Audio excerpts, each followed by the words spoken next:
BJP ఆఫీసులో కార్యకర్తలు హంగామా సృష్టించారు. జీహెచ్ఎంసీ ఎన్నికల్లో టికెట్లు అమ్ముకున్నారంటూ పార్టీ కార్యాలయంలో ఫర్నిచర్ని ధ్వంసం చేసి బీభత్సం సృష్టించారు. చైతన్యపురి టికెట్ టీడీపీకి ఇవ్వడంపై రంగారెడ్డి జిల్లా అర్బన్ అధ్యక్షుడిని నిలదీశారు. బీజేపీ కార్యాలయంలో పరిస్థితిపై మరింత సమాచారం మా రిపోర్టర్ సత్యనారాయణ లైవ్లో అడిగి తెలుసుకుందాం. సత్యనారాయణ, చెప్పండి, ఏంటి ఇంతకీ గొడవ గల కారణాలు ఏంటి? ప్రస్తుతం సద్దుమణిగిందా? అంటే వృద్ధి ప్రస్తుతానికి బీజేపీ కార్యాలయంలో ఉన్న పరిస్థితి సౌందని చెప్పొచ్చు. మొత్తం మీద టికెట్ల కేటాయింపు వ్యవహారం బీజేపీ పార్టీలో ఆగ్రహం వ్యక్తం చేస్తున్న పరిస్థితి కనబడుతుంది. ఉదయం నుంచే రంగారెడ్డి జిల్లా అర్బన్ అధ్యక్షుడిని చేరుకున్న ఈ టికెట్ కేటాయించిన వాళ్ళందరూ కూడా ఉదయం నుంచే బీజేపీ కార్యాలయం చేరుకున్న మాజీ గవర్నర్ రామారావు మృతదేహానికి సంతాప కార్యక్రమం ఉండడంతో అప్పటి వరకు బీజేపీ కార్యాలయంలో ఉన్న చైతన్యపురి అదేవిధంగా ఆర్కేపురము చందనగర్ సంబంధించిన కార్యకర్తలు నగర అధ్యక్షునితో భేటీ అయ్యారు.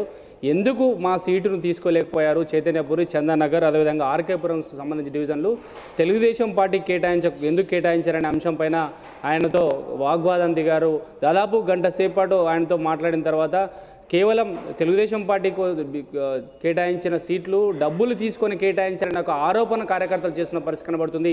ప్రతిసారి చైతన్యపురి డివిజను అదేవిధంగా ఎల్బీనగర్ నియోజకవర్గానికి సంబంధించి పొత్తుల విషయంలో ప్రతిసారి అన్యాయం జరగడం వల్ల పార్టీ నిర్వీర్యమవుతుంది. గత 10 ఏళ్లుగా పార్టీలో పనిచేస్తున్న కార్యకర్తలకు అన్యాయం జరుగుతున్న ఒక సాధారణ ఎన్నికల్లో ఎమ్మెల్యేకి సీటు కేటాయించిన కనీసం మున్సిపల్ ఎన్నికల్లో కూడా సీటు ఎందుకు కేటాయించడం లేదని చెప్పి నగర అధ్యక్షుడు మీసాల చంద్రయ్యతో గొడవకు దిగారు. దాంతో కొంతమంది చైతన్యపురి సంబంధించిన కార్యకర్తలు కార్యాలయంలో ఉన్న ఫర్నిచర్ కూడా ధ్వంసం చేసిన పరిస్థితి కనబడుతుంది.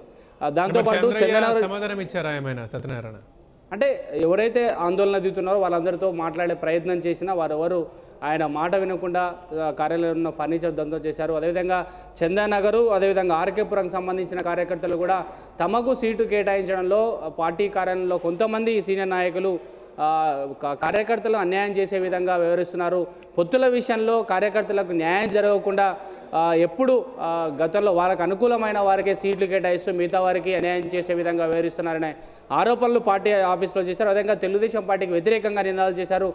టీడీపీతో తమకు పొత్తు వద్దు, ఎప్పుడు ప్రతిసారి తమ కార్యకర్తలకు అన్యాయం జరుగుతుంది, అలాంటి పొత్తు మాకు అవసరం లేదంటూ టీడీపీకి అదేవిధంగా పార్టీలో కొంతమంది వ్యక్తులకు కొంతమంది సీనియర్ నాయకులకు వ్యతిరేకంగా పార్టీలు నినాదాలు చేయడంతో పార్టీలో ఉన్న కొంతమంది నేతలు వారిని వారించి పార్టీ కార్యదర్శి మంత్రిజీ వారందరూ వారించి పార్టీ బయటకు వెళ్ళగొట్టే ప్రయత్నం చేశారు. మొత్తం మీద ఇంకా సీట్ల కేటాయింపు సర్దుబాటు ఇంకా జరుగుతున్న సందర్భంలో ఇలాంటి గొడవలు చేయడం సరికాదు, మీకు అందరికీ న్యాయం చేయ విధంగా పార్టీ చూసుకుంటుంది. పార్టీ అధ్యక్షుడు కిషన్ రెడ్డి అందరితో మాట్లాడి మీకు న్యాయం జరిగే విధంగా ఏర్పాట్లు చేస్తామని సర్ది చెబుతూ ఇక్కడ నుంచి ఈ 3 డివిజన్లకు సంబంధించిన కార్యకర్తలు ఇక్కడ నుంచి వెళ్ళారు. మొత్తం మీద పార్టీలో కొంతమంది కావాలనే వారికి అనుకూలమైన వారికి సీట్లు కేటాయించుకొని మిగతా వారికి సీట్లు కేటాయింపు విషయంలో న్యాయం జరగకుండా చూస్తున్నారనే ఒక ఆరోపణ చేస్తున్నారు. పృథ్వీ, చైతన్యనగర్ ఒకటేనా లేక ఇంకా కూడా ఉండొచ్చు అంటారా? అంటే నగరంలో ఎక్కడైతే పొత్తుల విషయంలో ఎక్కడైతే సీట్లు సర్దుబాటు కాలేదో ఆయా సంబంధించిన కొన్ని డివిజన్లకు సంబంధించి ఇంకా ఆగ్రహంగానే ఉన్నా చెప్పవచ్చు. ఎందుకంటే ఇప్పటివరకు సీట్ల కేటాయింపు విషయంలో కూడా బీజేపీ ఒక స్పష్టంగా లేదు. కేవలం 31 సీట్లను మాత్రమే ఇప్పటివరకు అధికారికంగా ప్రకటించింది. ఇంకా 32 సీట్లను ఇంకా అధికారికంగా ప్రకటించలేదు. అక్కడ ఆయా డివిజన్లో ఉన్న పరిస్థితిని ఏ డివిజన్లో పోటీ చేస్తామనే క్లారిటీ కూడా ఇప్పటివరకు బీజేపీ పార్టీ స్థానికంగా ఉన్న నేతలకు క్లారిటీ ఇవ్వకపోతే అందరిలో ఉత్కంఠ ఉంది. తమకు అన్యాయం జరుగుతుందనే ఆవేదన మాత్రం బీజేపీ కార్యకర్తలకు కనబడుతుంది. Prithvi, thank you Satyanarayana.